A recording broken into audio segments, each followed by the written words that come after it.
Y en este último segmento al que hemos denominado Pregúntale al US Marketer, es decir, pregúntale tus dudas de emprendimiento, de negocios, de comercio, a mí y a mi equipo. Entonces he decidido invitar nuevamente a nuestro gerente de operaciones, Jorge Orozco, y por ahí se suma también una persona que yo estimo mucho de mi equipo, Alejandra Brusolo, que ella se encarga del área administrativa. Y bueno, pues vamos a compartir con ustedes un tema que vemos muy común en los empresarios y sobre todo los emprendedores. En este segmento nos queremos enfocar muchísimo al emprendedor latino que vive aquí en Estados Unidos. Si ustedes se ponen a pensar, pues no es lo mismo un empresario que tiene una preparación. Muchas veces vienen familias ya de abolengo, empresas que han pasado ya por varias generaciones y que sueñan con vender sus productos en Estados Unidos. Existe otro tipo de latinos que es el que se vino para acá en búsqueda de oportunidades porque nuestros países no se las daban, y entonces llega acá no necesariamente conociendo de negocios, y sin embargo muchos se vuelven emprendedores, se independizan y tienen necesidades pues muy diferentes. En este segmento nos queremos dedicar a ese emprendedor latino que está aquí ya en Estados Unidos, quizá ya con su propio micronegocio o con su autoempleo, porque habemos muchos carpinteros, plomeros, mecánicos, choferes de camión, etcétera, que ya no se vuelven empleados de una compañía, sino que se vuelven autoempleados de la misma que ellos pues tienen. Así es que Alejandra, Jorge, bienvenidos y gracias por estar acompañándome en este gran proyecto, no solo en The US Marketer, sino también en Conquistadores de América. Gracias a Now Media y el Heraldo Media Group que nos hacen la oportunidad de abrirnos este excelente espacio para compartir. Bueno, pues ahí está Ale también. Ale. Hola, buenas tardes. Buenas tardes. ¿Cómo que tardes, Ale? Te levantaste tarde, son buenos días. Buenos días, buenos días.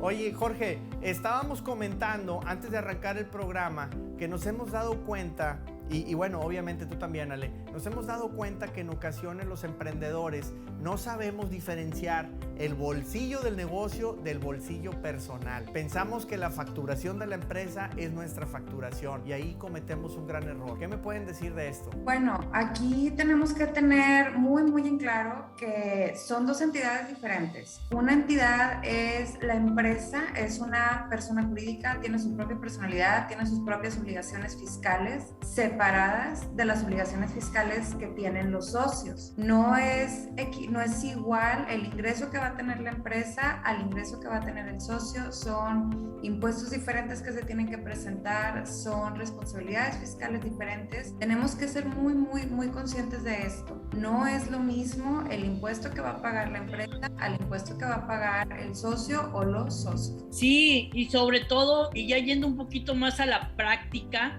pues muchas veces la diferencia es, muchas veces agarramos dinero de nuestro negocio para gastar en cosas personales y luego agarramos cosas personales para invertirle al negocio y no vemos esa separación muy clara que debemos de tener, de saber cuál es el dinero del negocio, cuál es nuestro dinero personal y cómo utilizarlo. Creo que es bien importante que cada uno de los emprendedores, de los empresarios, tengan muy claro cuáles son sus costos en su negocio, en su proyecto, para que de esta forma puedan tomar decisiones que les ayuden a tener un crecimiento y sobre todo pues tener una rentabilidad dentro de su empresa. Y no importa el tamaño de la empresa, si vende millones o miles de dólares o cientos, es importante siempre tener muy claro estos costos, los personales con los del negocio, y lo del negocio también conocer exactamente cuáles son los costos que tienes, cuáles son los costos fijos, costos variables, y hacer un análisis para que puedas tomar mejores decisiones. Que el negocio que nos trajo aquí a Estados Unidos pues es un centro de servicio, reparamos o damos mantenimiento a unidades de carga, o sea, camiones o trucks, como le llaman acá en Estados Unidos, y ahí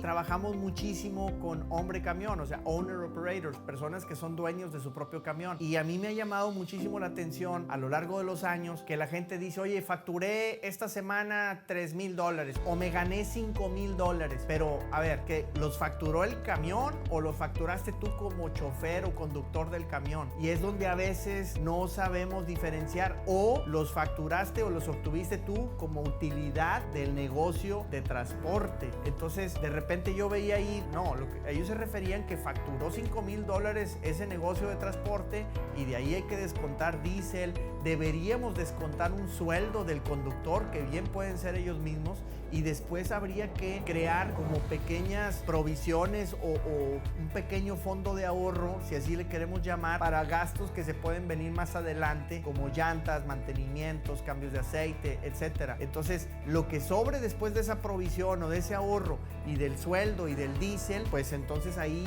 ya lo consideraría la utilidad del negocio, que si tú quieres te la puedes llevar a tu casa. Pero yo veo que confundimos mucho eso, y estoy dando el ejemplo quizá un conductor de un truck, de un camión, pero esto puede aplicar para un carpintero, puede aplicar para un constructor, para alguien que tira cemento, para alguien que está, como dicen por acá, haciendo yardas, o sea, alguien que es jardinero. Pues ellos también tienen gastos, ¿no? Entonces deberíamos saber diferenciar otra vez cuánto facturó mi empresa, aunque yo sea el único empleado de esa entidad, de esa empresa, y aunque no sea legalmente establecido como una empresa, ¿no? Aunque sea nada más lo que le llaman por acá un DBA, pero deberíamos de entender y operar como si sí fuéramos una empresa, pagarnos un sueldo, dejar ahí para gastos posteriores, reinversiones. Si yo, por ejemplo, soy jardinero, quizá en un año tengo que cambiar pues la máquina con la que voy y corto el zacate, el césped, y pues tendríamos que ahorrar para eso, porque cuando lo ocupemos, si no hicimos así, pues vamos a tener problemas financieros porque no nos va a alcanzar después, ¿no? Entonces, ese tipo de costos debemos separarlos, debemos de hacer pequeños fondos de ahorro, pequeñas provisiones, y separar el ingreso de la persona con el de la empresa, ¿no? Porque si no, cuando se nos viene la de malas, ahí andamos pidiendo crédito, préstamos, etcétera, y pues no estás agradable, por así decirlo, ¿no? Sí, y también un costo que no se toma mucho en cuenta es el tiempo de la persona que realiza, que muchas veces, como tú lo dijiste, tiempo por ser el chofer del camión, tu tiempo por estar cortando un jardín o tu tiempo por hacer un trabajo de carpintería, muchas veces no lo tomamos en cuenta y creemos que eso es parte de la ganancia, cuando debemos de estar viendo que para tener un crecimiento, pues muy probablemente para hacer 2 jardines al mismo tiempo necesitas contratar a alguien más, y al contratar a alguien más, a ti como empresa te tiene que dejar una utilidad, una rentabilidad importante, ¿no? No, definitivo. Creo que estás dando en el clavo en un tema que ahorita mencionábamos con Gerardo, que es un activo muy valioso. Quizá como seres humanos es realmente nuestro único activo, el tiempo. ¿Y qué hacemos con él? Con Gerardo hablábamos de cómo se desperdicia ese tiempo en las juntas, pero también cómo no lo valoramos a la hora de emprender. Entonces, tienes mucha razón. El tiempo tiene un costo, y un costo de oportunidad también. Entonces, deberíamos de considerarlo quizás hasta en un estado de resultados, ¿no? Sí, monitoreamos mucho el dinero de cómo nos fue, pero no monitoreamos el tiempo.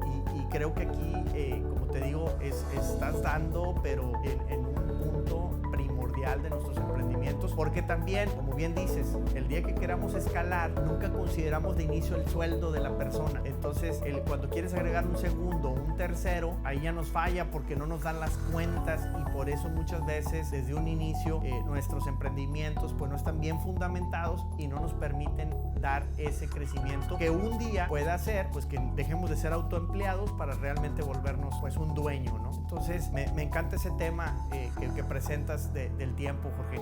Y de esto, ¿ves algo más, Ale, de lo que hemos visto con nuestros clientes, con nuestros amigos, relacionado con esto del tiempo y cómo no lo medimos? Sí, fíjate que es muy común que, como lo mencionas, no tomemos en cuenta el tiempo, pero también creo que muchas veces no tenemos una manera clara de verlo. A lo mejor no tenemos bien medido cuánto nos tardamos en hacer cada cosa, porque estamos haciendo todo, y al momento de estar haciendo todo no podemos medir cuánto lleva cada actividad. Tenemos que aprender a separar las actividades, tenemos que aprender a definir los puestos que tenemos y cuánto tiempo se lleva cada actividad. También lo que hablábamos sobre el dinero, una manera muy sencilla de empezar a hacer este cambio, de poder ver claramente tus ingresos y tus gastos cuando tienes una empresa grande o pequeña, un negocio grande o pequeño. Es tan sencillo como empezar a utilizar una chequera o una cuenta cuenta bancaria exclusivamente para ese negocio. Ale, Jorge, pues a mí sí me están midiendo el tiempo, pero aquí en el canal y se nos ha terminado, y yo les quiero dar las gracias porque estoy feliz